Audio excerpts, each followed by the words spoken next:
Hello दोस्तों, नमस्कार। कैसे हैं आप सब? आई होप कि आप सब अच्छे होंगे और खूब बढ़िया से मन लगाकर पढ़ाई कर रहे होंगे। आज आप लोगों को हिंदी साहित्य के प्रश्न आप लोगों को प्रैक्टिस सेट तो करवा ही रहे हैं। अब यहाँ से आज एक एक चैप्टर को क्लियर करते हैं। आज यहाँ से होगा प्रयोगवाद पर आधारित प्रश्न। प्रयोगवाद पर जो भी आधारित प्रश्न बनते हैं बिल्कुल यहीं से बनते हैं, तो आप लोग बिल्कुल अच्छे से नोट कर लेना और याद कर लेना नोट करके। तो चलिए आज के सेशन का ज़बरदस्त प्रश्न देखते हैं। वन लाइनर के तरीके है, एक पॉइंट की तरीके है। पॉइंट की तरीके है कि आप लोगों को अगर अच्छे से याद कर लिए तो कोई भी चीज़ें मिस नहीं होंगी, तो पॉइंट करके लिखते रहना और जहाँ से आता है बिल्कुल हम वही बताएंगे कि आप लोगों के प्रश्न यहाँ से बनते कैसे हैं। पॉइंट में ही तो आप लोगों से प्रश्न पूछा जाता है, पॉइंट में ही आप लोगों को आंसर भी मिलते हैं। तो प्रयोगवाद पर आधारित प्रश्न। साम्यवाद व मार्क्सवादी दृष्टि से ओतप्रोत साहित्य धारा प्रगतिवाद के पश्चात हिंदी साहित्य में प्रयोगवाद का उदय हुआ है। किसमें हुआ है? अब देखिएगा कि जैसे कह रहा है कि साम्यवाद व मार्क्सवाद दृष्टि से ओतप्रोत साहित्य धारा प्रगतिवाद से के पश्चात किसका जन्म हुआ है? हिंदी साहित्य में प्रयोगवाद का उदय हुआ है। क्लियर हुआ? किसका उदय है? हिंदी साहित्य में उदय हुआ है तो प्रयोगवाद का उदय हुआ है। नोट कर लेना। अब प्रश्न अगला कह रहा है कि छायावादोत्तर काल की वह काव्य धारा जिसमें काव्य के क्षेत्र में नए नए प्रयोग किए गए, किसमें किया गया है? तो छायावादोत्तर काल की वह काव्य धारा जिसमें काव्य के क्षेत्र में नए नए प्रयोग किए गए प्रयोगवाद के नाम से जानी जाती है। क्या जानी जाती है? छायावादोत्तर जानी जाती है। अगला पॉइंट है सच्चिदानंद हीरानंद वात्स्यायन अज्ञेय को क्या कहा जाता है? प्रयोगवाद का प्रवर्तक माना जाता है। किसे? सच्चिदानंद हीरानंद वात्स्यायन अज्ञेय जी को प्रयोगवाद का प्रवर्तक माना जाता है। ये भी पॉइंट क्लियर हुआ। अब आगे देखिएगा, अज्ञेय जी के संपादन में, किसमें? अज्ञेय जी के संपादन में 1943 ईस्वी में प्रकाशित तार सप्तक क्या प्रकाशित हुई थी? तार सप्तक प्रकाशित हुई। कब हुई थी? 1943 ईस्वी में हुई थी। किसका? तार सप्तक से क्या हुआ था? प्रयोगवाद का आरंभ माना जाता है। कब से माना जाता है? तो 1943 ईस्वी से। और किसमें माना जाता है? तो तार सप्तक से प्रयोगवाद का आरंभ माना जाता है, यानी कि तार सप्तक से ही प्रयोगवाद का शुरुआत हो जाती है। किसकी? तार सप्तक से ही प्रयोगवाद की शुरुआत होती है। कब होती है? तो 1943 ईस्वी में होती है। अगला है अज्ञेय के संपादन में कुल 4 तार सप्तक प्रकाशित हुए थे। किसके? अज्ञेय जी के संपादन में कुल 4, कितने? तो 4। अब पूछता है प्रश्न कि अज्ञेय के संपादन में कुल कितने तार सप्तक प्रकाशित हुए थे? तो कितने हुए थे? 4 तार सप्तक प्रकाशित हुए थे, जिसमें अज्ञेय जी ने 7 कवियों की रचनाएं संकलित की है। कितने कवियों? अज्ञेय प्रश्न पूछता है कि अज्ञेय जी ने कितने कवियों के संकलित किया है, कितने कवियों को संकलित किया है अपने तार सप्तक में? तो कितने? 7 कवियों की रचनाएं को संकलित किया है। अगला है तार सप्तक की मूल योजना प्रभाकर माचवे। तार सप्तक की मूल योजना प्रभाकर माचवे व नेमिचंद्र जैन की थी। किसकी? तार सप्तक की मूल योजना प्रभाकर माचवे व नेमिचंद्र जैन की थी। किसकी? नेमिचंद्र जैन की थी। अगला है इन दोनों ने अपनी योजना को अज्ञेय के सामने रखा। किसने रखा? प्रभाकर जी ने और जैन जी ने, इन दोनों ने अपनी योजना को अज्ञेय जी के सामने रखा, जिसे उन्होंने क्रियान्वित किया। क्लियर हुआ? आगे बढ़िए। हिंदी कविता में प्रयोगों के आरंभकर्ता निराला माने जाते हैं। हिंदी किस में प्रयोग हुए? वो साहित्य में थे। अब यहाँ कह रहा है कि हिंदी कविता में प्रयोगवादों का आरंभ कौन किए थे? निराला जी माने जाते थे। कौन? निराला जी माने जाते थे। अगला है निराला की कविताओं को प्रयोगों का एल्बम कहा जाता है। किसको? निराला की कविताओं को प्रयोगों का एल्बम कहा जाता है। अगला है निराला ने छंद प्रतीक उपमान आदि सभी क्षेत्रों में प्रयोग किए हैं। निराला ने छंद प्रतीक उपमान आदि सभी क्षेत्रों में प्रयोग किए हैं। किसका किया था? तो प्रयोगवाद का किया है। अगला है निराला ने अपनी प्रथम कविता जूही की कली अब यहीं से प्रश्न एक मिल गया कि किसकी है जूही की कली, किसकी है, निराला जी की है। जूही की कली किसकी, निराला जी की है। अपनी कविता जूही की कली में कविता को छंदों के बंधन से मुक्त किया था। किसमें, जूही की कली में निराला जी ने अपनी कविता में छंदों के बंधन से मुक्त कर दिया था, यानी कि इनकी कविता में जूही कली में छंद बिल्कुल भी नहीं प्रयोग हुआ है छंदों का। अगला है कुकुरमुत्ता कविता में इन्होंने कुकुरमुत्ता गुलाब जैसे नए प्रतीक प्रयुक्त किए गए। किसमें, कुकुरमुत्ता कविता में इन्होंने कुकुरमुत्ता गुलाब जैसे नए प्रतीक प्रयुक्त किए गए थे। अब अगला पॉइंट है राहों के अन्वेषण तार सप्तक कवि संबोधन। कौन, राहों के अन्वेषक थे कौन, तार सप्तक कवि संबोधन हुआ था। प्रयोगवाद का नामकरण करता आचार्य कौन थे, आचार्य कौन थे, कमेंट करके बताते भी रहिएगा कि आचार्य कौन थे। आचार्यकर्ता नंद दुलारे वाजपेयी को माना जाता है। किसे, आचार्य नंद दुलारे वाजपेयी को माना जाता है। जिन्होंने प्रयोगवादी रचनाएं शीर्षक निबंध लिखा है।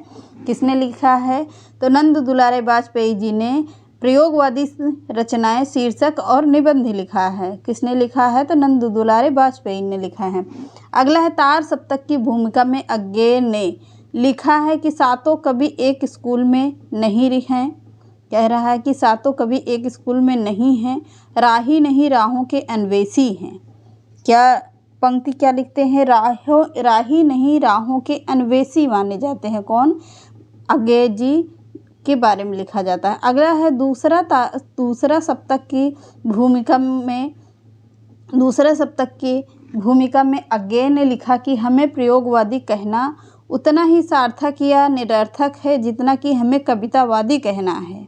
अब इनके वचन है, किसके, अज्ञे जी के वचन है। कह रहा है कि दूसरे तार सप्तक की भूमिका में अज्ञे ने प्रयोगवादी कहना उतना ही सार्थक या निरर्थक है जितना कि हमें कवितावादी कहना होता है।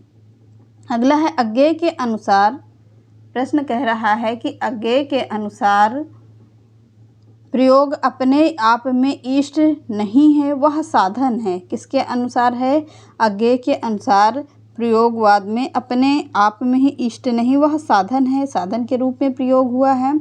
अब अज्ञे के संपादन में कुल 4 तार सप्तक हैं। कितने, कौन कौन से हैं ये, और कौन कब कब प्रकाशित हुए थे, देखिएगा। पहला प्रकाशित हुआ था, पहला तार सप्तक कब आया था, 1943 ईस्वी में आया था। दूसरा आया था 1951 ईस्वी में। तीसरा आया था कब, 1959 ईस्वी में आया था। चौथा आया था 1979 ईस्वी में।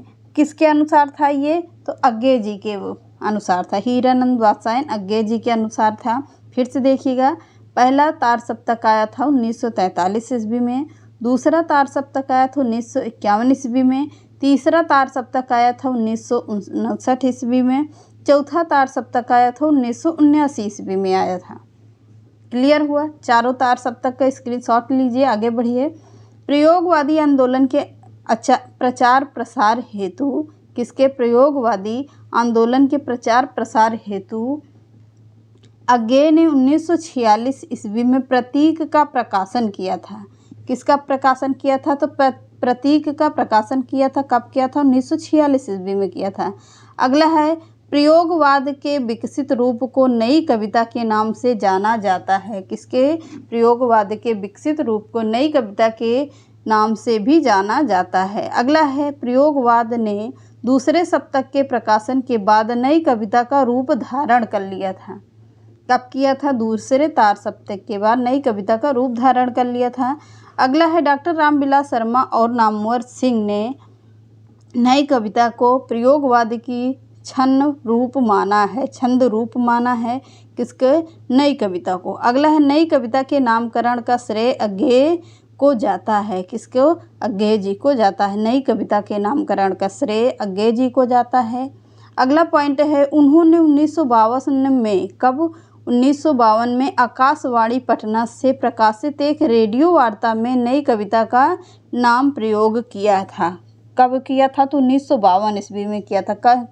किस में किया था, आकाशवाणी पटना से प्रकाशित जो रेडियो वार्ता होती है उसमें किया है प्रयोग। इतना समझ में आया होगा। कमेंट करते रहना, अगर आप लोग कमेंट बताना कि कैसा लग रही है आप लोगों को क्लास। अगला पॉइंट कह रहा है 1954 ईस्वी में इलाहाबाद के जगदीश गुप्त व रामस्वरूप चतुर्वेदी के संपादन में नई कविता पत्रिका का प्रकाशन आरंभ हुआ था। कब हुआ था नई पत्रिका का आरंभ? 1954 ईस्वी में। कहाँ से हुआ था? तो इलाहाबाद से हुआ था। कि संपादन करता थे तो जगदीश गुप्त व रामस्वरूप चतुर्वेदी के संपादन में हुआ था। अगला है डॉक्टर बच्चन सिंह ने नई कविता को प्रगतिवादी व प्रयोगवाद, दो अतिवादी छोरों से को मिलाने वाली कविता कहा है। किसको? प्रयोगवाद को। अगला है नई कविता का आरंभ हुआ और नामकरण अंग्रेजी के न्यू पोइट्री काव्य आंदोलन की तर्ज पर हुआ है। क्लियर हुआ। आगे है लघु मानव की प्रतिष्ठा नई कविता की महत्वपूर्ण विशेषताएं हैं। लघु मानव की प्रतिष्ठा नई कविता की महत्वपूर्ण विशेषताएं मानी जाती हैं। अगला है लघु मानव से तात्पर्य साधनहीन उपेक्षित साधारण व्यक्ति से है।